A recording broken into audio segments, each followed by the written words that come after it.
Le choix que vous ferez ensuite peut tout bouleverser. Voici mon histoire. Et si vous êtes prêt à l'entendre, je vous la raconterai. Sachez simplement qu'une fois que vous l'aurez entendue, vous ne l'oublierez pas. Abonnez-vous à Joséphine Léa car certaines histoires vous marquent longtemps après avoir été racontées. Je m'appelle Léa, j'ai 32 ans. J'ai été mariée 2 fois. Mon premier mariage, disons simplement qu'il s'est terminé quand j'ai enfin compris que l'amour ne signifie pas se perdre soi-même. Ethan, mon deuxième mari, était différent, stable, fiable. Un homme qui avait toujours un projet, un avenir, un travail qui payait les factures et plus encore. Mais parfois, les choses qui paraissent parfaites sur le papier sont les plus vides derrière les portes closes. Ethan travaillait en entreprise, voyageait constamment, toujours fatigué en rentrant à la maison. Son ordinateur portable était son compagnon constant, même à table, même au lit. Quand je lui parlais, je le voyais bien. Ce regard absent dans ses yeux, comme si mes mots peinaient à l'atteindre, et peu à peu, j'ai cessé d'essayer. Notre maison était magnifique. En banlieue, avec de grandes fenêtres, des parquets cirés, une cuisine où je rêvais de cuisiner avec lui ensemble, un salon avec un canapé qui semblait de plus en plus froid chaque année. Je servais du vin pour une personne presque tous les soirs. Je préparais des dîners qui faisaient l'unanimité et je parlais plus au mur qu'à mon mari. Puis il y avait Adam, 19 ans, le fils d'Ethan issu de son premier mariage. Sa mère était décédée 2 ans avant mon arrivée dans leur vie. Je suis arrivée dans une maison déjà hantée. Adam était poli, réservé, toujours dans son coin. Il parlait rarement, sauf si on lui adressait la parole. Mais le chagrin, il laisse des marques qu'on ne voit pas toujours, et parfois, quand je le surprenais à me regarder de l'autre côté de la pièce, ce n'était pas le regard d'un adolescent. C'était celui d'un garçon qui avait trop souffert, en quête d'un refuge. Au début, je n'y ai pas prêté attention. Nous étions 2 personnes qui essayions de survivre sous le même toit. Mais les jours se sont transformés en semaines et quelque chose a changé. Les absences d'Ethan se sont prolongées. L'espace entre Adam et moi s'est réduit. Et ses regards s'attardaient dans une maison empreinte de silence. Parfois, les plus petits moments semblent assourdissants. Je n'aurais jamais imaginé que ce serait lui, celui qui avait remarqué mes mains tremblantes en me versant un autre verre de vin, celui qui avait proposé de porter les courses quand personne d'autre ne s'en souciait, celui qui m'aidait, et celle que j'allais finir par trahir d'une manière que je ne me pardonnerai jamais. Mais quand la solitude commence à envahir votre cœur, vous cessez de voir clairement les lignes. Vous commencez à désirer la lumière partout où vous pouvez la trouver, même si elle vous aveugle. Tout a commencé par un verre brisé. Ce matin-là ressemblait à tant d'autres, ces matins où la maison bourdonne d'un silence mais pas de paix, juste d'une absence. Ethan était reparti. Un autre voyage d'affaires, une autre place vide dans notre lit, un autre jour où ma voix résonnerait contre des murs froids. J'ai essayé de me distraire comme je le faisais toujours, avec de petites tâches. Ouais, nettoyer, réorganiser des choses qui n'avaient pas besoin d'être réorganisées, me verser un autre verre de vin avant midi, faire comme si cela ne signifiait rien. J'ai attrapé l'étagère du haut, les beaux verres, ceux qu'on utilisait quand on recevait à dîner, quand on souritait. Mes doigts ont effleuré le pied, mais le verre a glissé. Je l'ai entendu avant de le sentir. Le fracas sec, la piqûre soudaine, des éclats partout. Une fine ligne rouge se dessinait sur ma paume. Je me suis figée. Un instant, je suis restée là à fixer le désordre. Le sol scintillait de minuscules couteaux. Mon cœur battait de la chamade et j'ai réalisé que j'étais seule. J'ai commencé à trembler de choc, d'épuisement, peut-être pour quelque chose de plus profond. Puis des pas rapides, déterminés. Pas Ethan Adams. Il est entré, les yeux écarquillés, absorbant tout d'un coup. Pas un mot de trop. Il a traversé la pièce en 2 enjambées et a pris mon poignet, doucement mais fermement. « Assieds, toi, dit-il d'une voix plus basse, plus assurée que je ne l'avais jamais entendu. Je vais nettoyer. Et je le laissai faire. Je m'assis sur le tabouret de la cuisine comme une enfant, le souffle court, le regardant faire. Il prit un chiffon et l'enroula soigneusement autour de ma paume. Ses mains étaient, elles aussi, trop délicates.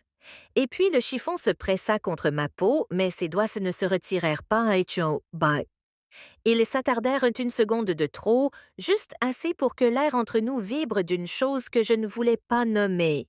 Je levai les yeux et le vis me regarder. Pas comme un garçon qui regarde sa belle-mère, pas comme un membre de la famille. Non, comme un homme qui regarde une femme. Et dans cet espace suspendu entre nous, quelque chose passa. Non dit, dangereux. J'aurais dû retirer ma main. J'aurais dû briser l'instant comme ce verre brisé sur le sol. Mais je ne l'ai pas fait. J'ai soutenu son regard, et dans ce simple choix, tout a commencé à se défaire. C'était le premier instant, celui que j'aurais dû arrêter, mais je ne l'ai pas fait. Je me disais que c'était de la gratitude. Il était gentil. C'est tout. Je me le répétais comme une prière cette nuit-là, allongée seule dans mon lit encore une fois. Mais la vérité, c'est que je n'arrivais pas à m'empêcher d'y penser, à y penser. Son regard si fixe, si attentif. La sensation de sa main, un instant de trop contre ma peau. Et j'avais beau essayer de repousser cette pensée, je n'y arrivais pas. Pourquoi désirais-je cela de sa part? D'Adam, de tous les hommes. Était-ce simplement de la solitude ou était-ce quelque chose de plus sombre? J'étais allongée là, le plafond me fixant du regard, chaque respiration dans la pièce vide. Et dans ce silence, mon esprit m'a trahi. Je me suis souvenu de ce que c'était que d'être vue. Non pas comme une mère, non pas comme une épouse, mais comme une femme, une personne. Et la culpabilité, elle a déferlé comme des vagues. Je me détestais de penser cela, de le ressentir. Mais la douleur persistait. Le lendemain matin, j'évitais son regard au petit déjeuner. Je remuais mon café si longtemps que la cuillère tintait contre la tasse dans un rythme frénétique. Mais quand j'ai levé les yeux, il me regardait. Non pas avec colère, non pas avec confusion, mais avec ce même calme, ce même sentiment troublant de certitude. Et ce regard, il a touché quelque chose de profond en moi, quelque chose que je n'avais pas ressenti depuis si longtemps que je l'avais à peine reconnu. Je me suis convaincue que cela ne signifiait rien. Je me suis dit que nous allions passer à autre chose, que ce n'était qu'un moment fugace, un faux pas né du chagrin et de la solitude. Mais ensuite, j'ai commencé à remarquer des choses.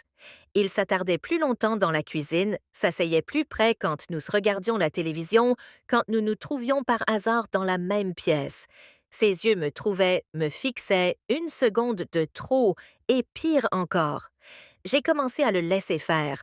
J'ai cessé de m'éloigner quand il s'est approché de trop près. J'ai cessé de fermer la porte quand je savais qu'il allait passer.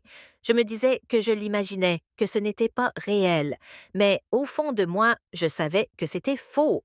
Je dansais au bord de quelque chose que je ne pouvais nommer, que je ne pouvais admettre, que je ne pouvais arrêter. Et au fond, une partie de moi ne le voulait pas. Les semaines ont passé et ce qui aurait dû être un simple moment passager a commencé à s'entremêler au rythme de nos journées. De petits gestes sont devenus des habitudes. Les habitudes sont devenues quelque chose de plus difficile à ignorer. Tout a commencé si simplement, il a commencé à m'aider à préparer le dîner. Au début, c'était innocent qu'il prenait les ingrédients, coupait les légumes. Mais un soir, alors que je tâtonnais avec un couteau, les mains tremblantes plus que je ne voulais l'admettre, il a fait un pas en avant. Derrière moi. Sans un mot, il tendit la main, la posa sur la mienne et guida la lame avec des mouvements lents et prudents. Je sentais son souffle contre ma nuque. La pièce sembla se rétrécir, les sons se fondant en un battement sourd dans mes oreilles. J'aurais dû l'arrêter, j'aurais dû bouger. Mais au lieu de cela, je laissais l'instant s'étirer. Je me disais que c'était pratique, utile. Mais la vérité, c'est que j'en avais envie d'être remarqué. Et il me remarqua. Cela ne s'arrêta pas là. Je le surpris à me regarder alors que je me penchais vers le four. Son regard s'attarda sur le bas de mon dos, mes jambes. Quand je me redressais et croisais son regard, il ne détourna pas les yeux, et moi non plus. Je me disais que nous étions tous les deux en deuil, tous les deux perdus, mais au fond de moi, je savais que ce n'était plus une question de deuil. Puis vint l'après-midi pluvieux. Je m'en souviens si clairement. Le ciel était lourd de nuages, la maison empreinte d'un silence. Je pliais le linge, les gestes machinaux, les larmes coulant sur mes joues avant même que je m'en rende compte.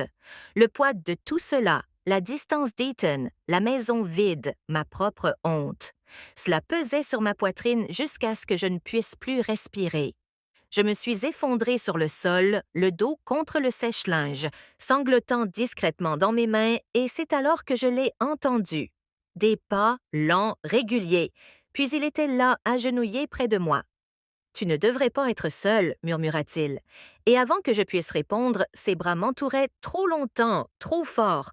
J'aurais dû le repousser, j'aurais dû crier, bouger, faire quelque chose, n'importe quoi. Mais au lieu de cela, je me suis abandonnée à lui. Mon amour m'a trahi et j'aspirais à ce réconfort, à ce que je n'avais pas ressenti depuis si longtemps. J'ai posé ma tête contre son épaule, j'ai laissé mes larmes imbiber sa chemise. Et à cet instant, quelque chose a basculé. Ce n'était plus la mère et le beau-fils. Ce n'était ni du chagrin ni de la tendresse. C'était quelque chose de bien plus dangereux.